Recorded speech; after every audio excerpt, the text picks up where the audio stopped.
মাহফিল প্রমাণ করছে এমন নেতাদেরকে আমরা নেতা বানাবো না যাদেরকে মানুষ অন্তর দিয়ে মহব্বত করে না, ঠিক কিনা বলে? 2 নম্বরে নেতা হবে ওই লোক যেই লোক নিজে কোরআন পড়বে, যেই লোক নিজে কোরআন শিখবে, হুব্বু তিলাওয়াতিল কোরআন ওয়া তাআল্লুমিহি ওয়া সিমাইহি ওয়া তাদাব্বুরিহি, কোরআন পড়বে, বুঝবে, মানবে, এই কোরআন নিয়ে চিন্তা ভাবনা করবে, চুলের গোড়া থেকে নিয়ে পায়ের তালু পর্যন্ত, পার্লামেন্ট পর্যন্ত আল কোরআনের বাতি যারা জ্বালাবে একমাত্র ওই নেতা আমার নেতা হতে পারে, ঠিক কিনা বলে? এখন নেতা কেমন? এসে নেতা সালামটা দিয়ে বলে বিসমিল্লাহির রহিম, বিসমিল্লাহির রহিম, যে নেতা বলে এই নেতা আমার নেতা হতে পারে। এরপরে দেখবেন অধিকাংশ নেতারাই এখন উঠি বলে আউযুবিল্লাহি মিনাশ শাইতানির রাজিম, বিসমিল্লাহির রহমানির রহিম। প্রিয় প্রেক্ষাবাসী, এই রকম নেতারাও আমাদের নেতা হতে পারে না। 3 নম্বরে ইত্তেবাউস সুন্নাহ, ওই নেতা আমার নেতা হবে যার চুলের গোড়া থেকে নিয়ে পায়ের তালু পর্যন্ত সুন্নতের অনুসরণ থাকবে, ঠিক কিনা বলে? 4 নম্বরে আমার নেতা ওই নেতা হবে যেই নেতা তার আনুগত্যের সময়ে, নেতৃত্বের সময়ে আল ইবতিহাল, পরীক্ষার পর পরীক্ষা দিবে, বাতিলের কাছে মাথা নত করবে না। আমার নেতা হবে ওই নেতা যেই নেতা দুনিয়ার জীবনে কল্যাণকর কাজ করবে, আইয়ুফিকাহু বিআমালিন সালিহিন ক্বাবলা মাউতিহি, মৃত্যুর আগ পর্যন্ত শুধু ভালো ভালো কাজ করে মারা যাবে এমন নেতার বুকে গুলি চালাতে পারবা, ফাঁসির দড়িতে নিতে পারবা, ঈমানের হিম্মত কমাতে পারবা না, পারবা না, পারবা না। এই পৃথিবীর ভিতরে স্বৈরা শাসকরা আসবে,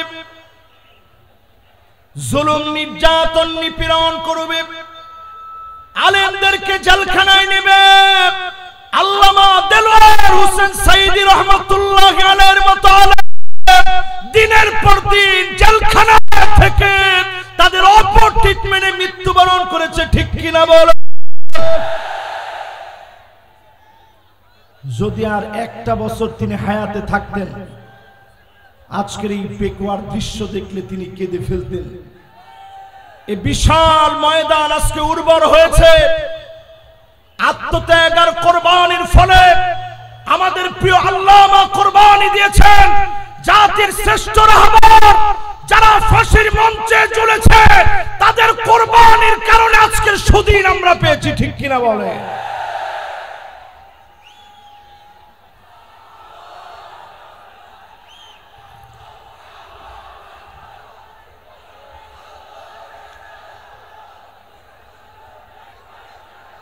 আজকের এই পেকুয়ার ইতিহাস সৃষ্টিকারী মাহফিল থেকে পরিষ্কার আমরা বলবো, আল্লাহর নবী ইরশাদ করেছেন, আল্লাহর নবী পরিষ্কার জানিয়ে দিয়েছেন, স্বৈরা শাসকেরা থাকবে না, থাকবে না।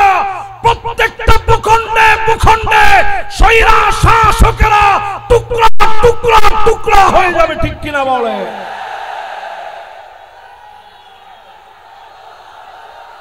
আমি বাংলাদেশের মানচিত্র থেকে আজকের এই মাহফিল থেকে বলতে চাই, 5 আগস্টে বাংলাদেশ দিয়ে শুরু হয়েছে, 8 ডিসেম্বরে সিরিয়া বিজয় হয়েছে, অল্প কিছুদিনের ভিতরেই মিশর বিজয় হবে, তিউনিসিয়া জেগে উঠবে, লিবিয়া আবার নতুন জাগরণে জাগবে, লেবাননের ভিতরে অগ্নিস্ফুলিঙ্গ ছড়ায় যাবে, জালেমরা আটকে দিতে পারবে না, পারবে না, পারবে না।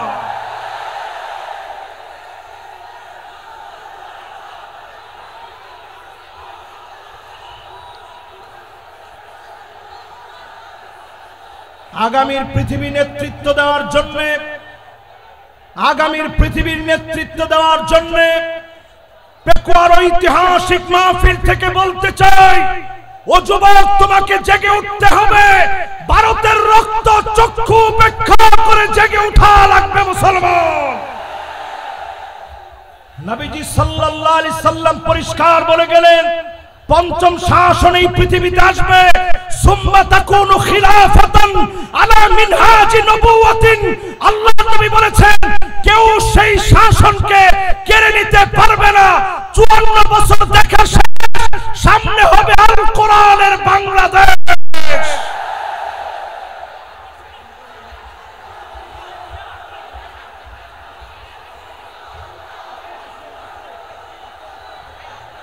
কেউ মনে নিবেন না, হুজুর মনে হয় হুজুরের নিজের কথা বলতেছে, আমি আমার নিজের কথা বলছি না। আল্লাহর নবী বলে গেছেন এই পৃথিবীর ভিতরে আমার শাসন আসবে, কোরআনের শাসন। কোন জালেম তাকে পর্যন্ত বাধা দিতে পারবে না, পারবে না, পারবে না। আজকের এই মাহফিল থেকে 5টা শাসন আপনাদেরকে মুখস্থ করায় দিতে চাই। 1 নাম্বার শাসনের নাম কি? সবাই বলেন নবুয়ত। 1 নাম্বারটা কি? পুরা মাহফিল স্প্যান্ডেল থেকে আওয়াজ আসবে। 1 নাম্বারটা কি? 2 নাম্বারটার নাম খিলাফত। 2 নাম্বারটার নাম কি? খিলাফত ছিল 32 বছর 6 মাস। কতদিন? এরপরে 3 নাম্বার শাসনের নাম রাজতন্ত্র, পরিবারতন্ত্র। যেই পরিবারতন্ত্র দিয়ে 16 বছর জুলুম হয়েছে, ওই জালেমরা শেষ হয়ে যাবে, নিঃশেষ হয়ে যাবে, তাদের নাম নিশানা থাকবে না, থাকবে না, থাকবে না। এরপরে পরিবারতন্ত্রের পরে ডাইরেক্ট স্বৈরাতন্ত্র। আমরা দেখেছি স্বৈরাচার কাকে বলে। আজকের এই মাহফিলে আলোচনা করেছেন জসিমউদ্দিন রহমানী হাফিজাহুল্লাহ। 11 বছর 16 মাস পর্যন্ত নির্দোষ এই মানুষকে বিনা দোষের অপরাধে তাকে জেল খাটিয়েছে। ঠিক কিনা বলে? আমাদের কাজী ইব্রাহিম হাফিজাহুল্লাহর মতো আলেমকে বিনা দোষে জেল খাটতে হয়েছে। মিজানুর রহমান আজহারীকে দেশ ছাড়তে হয়েছে। এই সবগুলো আল্লাহ তাআলা পাই টু পাই বুঝায় দিচ্ছে। আগামীর বাংলাদেশ হবে কোরআনের বাংলাদেশ। যদি আপনি পিছিয়ে পড়েন, গলা ধাক্কা দিয়ে আল্লাহ তাআলা আপনাকে বের করে দিবে। ঠিক কিনা বলে?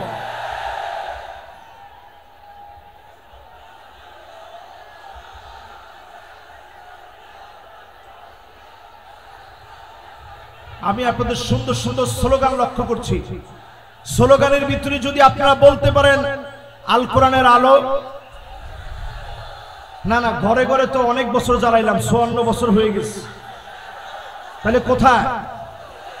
মাশাআল্লাহ, এটা কিন্তু আমার কথা না, আমি দলিল দিয়ে আপনাদেরকে বোঝানোর চেষ্টা করলাম। সামনে যদি এই পথে আপনি না আসেন, এমন মার খেতে হবে, পিঠের ভিতরে সালাম বেঁধে রাখবেন, গাছে গাছে আলেমদেরকে লটকে রাখবে, প্রতিবাদ করার মতো লোক আপনি দেখবেন না। এই জন্য পরিষ্কার আজকের মাহফিল থেকে বলেন আল কোরআনের আলো কোথায় জ্বালাবেন? দেখি একজনের স্লোগানটা দেন তো জোরালো ভাবে।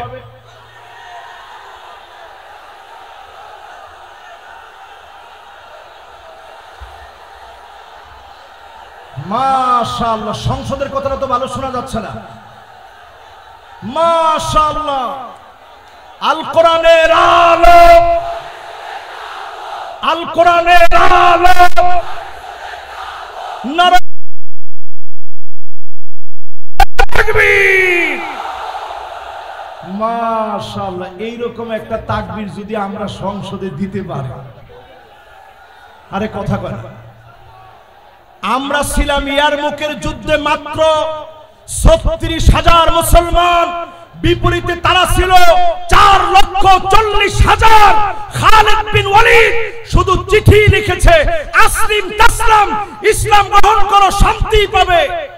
রোমক সম্রাটের পায়জামা গরম হয়ে গেছে। সে চিন্তা করছে 36,000 মুসলমান আসলে আমরা পারবো কেমনে?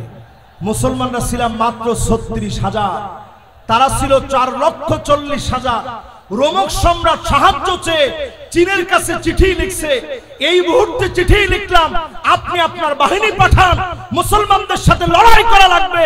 উত্তর দেওয়া হয়েছে, চীনের সম্রাট লিখছে, খবরদার তাদের সঙ্গে যুদ্ধে যেও না। ইন্না কওমান লাউ আরাদু আইয়াখলাল জাবাল লাখালাউহা। মুসলমানরা যদি পাহাড়কে বলে, পাহাড় তুমি তোমার জায়গা থেকে সরে যাও, পাহাড় তার জায়গা থেকে সরে যাও। এই জন্য আজকের এই মাহফিলে আমি দায়িত্বহীন কণ্ঠে পরিষ্কার বলতে চাই, আমাদের শক্তি ইমানের শক্তি, আমাদের শক্তি চেতনার শক্তি, আমাদের শক্তি কালেমার শক্তি, আমাদের শক্তি ঐক্যের শক্তিতে পরিণত করে দাবানলের মতো জ্বলে ওঠা লাগবে মুসলমান। রাজি আছেন? এই পাশে আর এই পাশে জনগণকে একটু বসতে, একটু বিশৃঙ্খলা করতে আপনি অনুরোধ করলে হবে।